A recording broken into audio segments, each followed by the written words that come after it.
Simon, for someone who's never seen a Complicite show, what is Complicite? I mean, could you put it into a sentence, into 5 words? No, I can't. No, I can't. That's 3 words. I don't think there is specifically one Complicite thing. Complicite started as a project between a group of people who wanted to work and who weren't prepared to wait around and have work given to them. And I suppose at the beginning I particularly wanted to make theatre that I didn't see. And it's a small group of people who are actually producing the work in North London, like a little terrorist cell. And then we go wherever we can in order to make the co-productions that we want to make. But what I would emphasise is that, as far as I'm concerned in the work that I do, is that each piece is made according to the subject matter. It's the subject matter that drives everything. We make things in all sorts of different forms. I mean, the most conventional forms are those of the pieces that people see on stage, whether it's the 3 pieces like we're doing this autumn, Disappearing Number, Shun-kin, and A Dog's Heart. I was wondering about your phone number. Does it have anything to do with pie? What, the numerical kind, not the edible kind. Because yesterday you kept going on and on about that Indian mathematician guy who you said had a special recipe for pie. Ramanujan, and you're not even close. They are very, very different one from another, those 3 pieces. The first piece is about a Tamil mathematician. The second piece is entirely in Japanese. And the third piece was created in Russian with a Russian composer. And so they really have very, very different roots. So perhaps if Complicite is anything, it's a kind of nomadic family who also have a place which they keep on coming back to. Which is sort of hinted at as well in the name itself, isn't it? You know, Complicite in French, complicity in English. There's a sense of engagement with the audience as well, isn't there? That you're quite keen for the audience to be very connected to the experience. How many times have we seen a Shakespeare or an Ibsen or Chekhov and you've come away thinking, God, that's a terrible play, because it simply hasn't been made into good theatre. But equally, I would argue that of course the theatre is not even what you see on the stage. It's all about how the audience imagine. And so with the idea of complicity, it's not just the complicity between the people on stage, but between the people on stage and the people in the audience. And in the end, you are just storytellers. And so the idea is to tell the story as clearly as possible so that anybody is drawn in as much as they would be drawn into a story in a pub or any other situation. And when you started working in Complicite, you avoided, I think, classic text. There was a sense that you were going to make, as you say, the theatre that you hadn't seen before. But you've steadily introduced texts. I'm not sure that's actually true. I would say that there were always fragments of text. For example, the piece that I made about the death of my father, it's a piece called A Minute Too Late, which we did in the 80s, was essentially based on this wonderful document that the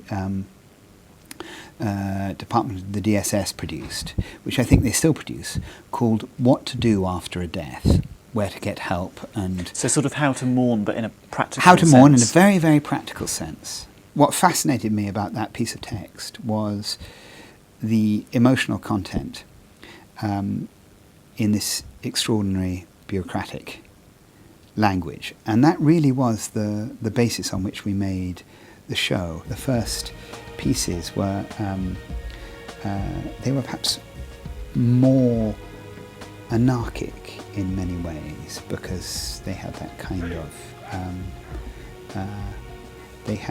of energy. But the moment I say that, I think, oh God, well, the first night of The Disappearing Number, we hadn't even finished it. We hadn't even made an end. And I had to say to the audience in Plymouth, look, I'm really sorry, but we haven't really finished this piece. I hope you don't mind. And we're going to do it and come back and see it again. If you don't like it, when, ask for your money back. But this is the way it is because it's been very difficult to finish and we might have to stop in the middle.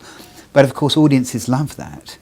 The more they know that something, I mean, if you go to the National and they stop it in the middle and say, I'm so sorry something's broken down, everyone goes out, and then they suddenly feel like they're very special, and they come back in, and as I say, the audience is the heart of the theatre, and then they invest in it even more, and you find that a production which was perhaps rather sluggish up to that point can suddenly become extraordinary. Well, I guess you mentioned the sort of anarchic spirit of the first Complicite productions. I guess one of the things that might surprise people who don't know about the history of the company is that you actually won the Perrier Comedy Award in 1985. I mean, we ended up on Terry Wogan, yes. Exactly. Being watched by 11 million people, yeah. I mean, it's a strange journey, isn't it, in a sense? You're very much at the heart of British theatre now. Does that thought slightly appall you in some way? I just don't notice because, to be honest, because every time you make a piece, it's equally a struggle to put it on. You have to find the place that will take it. You have to find the money that will, go into creating the piece, and it's still a struggle. I've never felt that I'm at the heart of anything really, and certainly not at the heart of British theatre. You've talked a lot in interviews about having an expanded sense of what theatre is and what theatre can be. I guess another perspective that you have on it that a lot of directors don't is that you work a lot as an actor. Yes. Now, do those things feed off each other? Do they conflict with each other? Being an actor feeds what you do as a director. I began as an actor, and so I find it very painful being a director. I find it almost unbearable to watch the show because I find I live through every moment as an actor, so I live through it too intensely, and I rather wish I could be the kind of director who directs and they're at the opening night and then they go away and they do the next piece. Do you read the reviews? Do you care what the reviews say? That's reviews are something which I try not to read, but of course do have an effect, and they can be as strangely they can be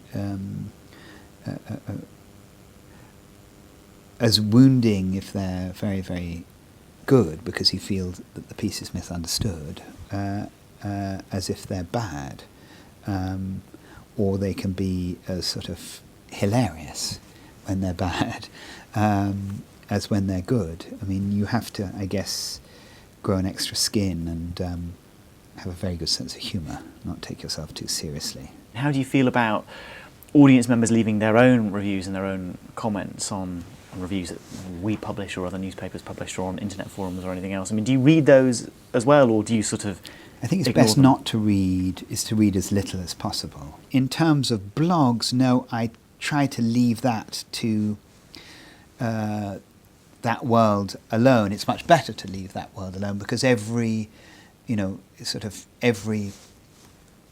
variation of pond life will be there, and so it's better not to participate in it.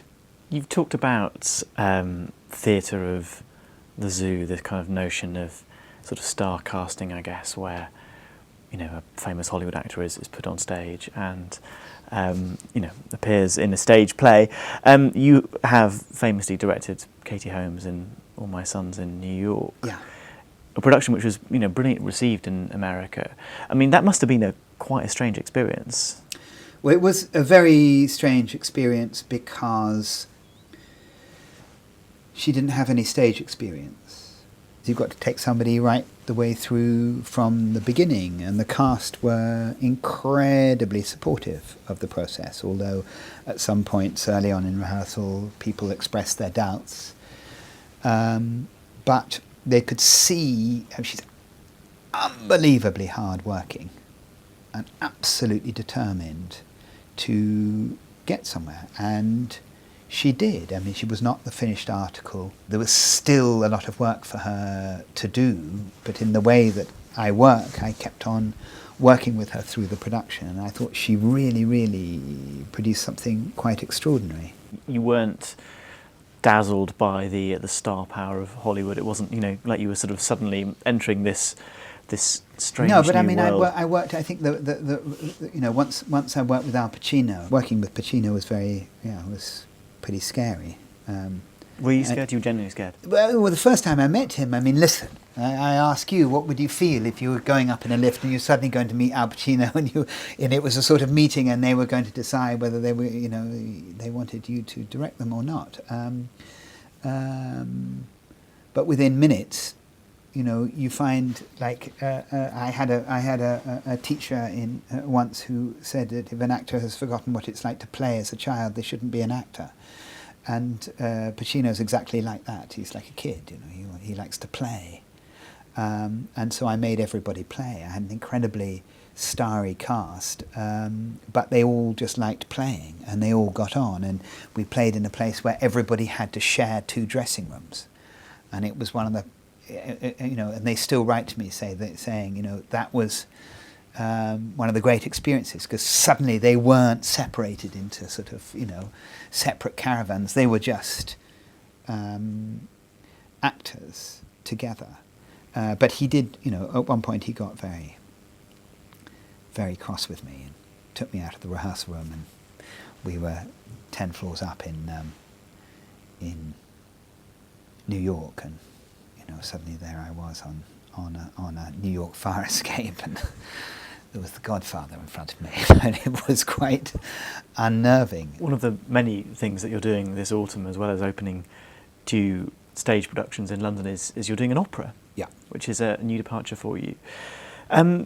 What's it like directing opera? Is it a genuine gear shift? Is it much different from theatre, or is it drawing on the same things that you've always worked with? It's no different from anything else, except for the fact that the text is sung.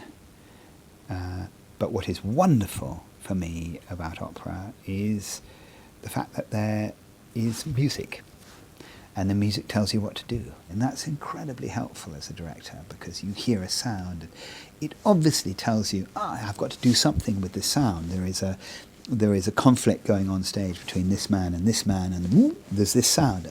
That tells me that there is a movement, or something is happening. So I find it a completely liberating experience. What is not liberating are the production constraints, which are very, very difficult. You're supposed to deliver a set a year in advance, and you don't have any of the time that you have in theatre, such as technical rehearsals and so on. You're suddenly thrust onto the stage and nothing is ready. You haven't lit it, you haven't got anything in the right place, and suddenly you're galloping through the piece but nothing is working,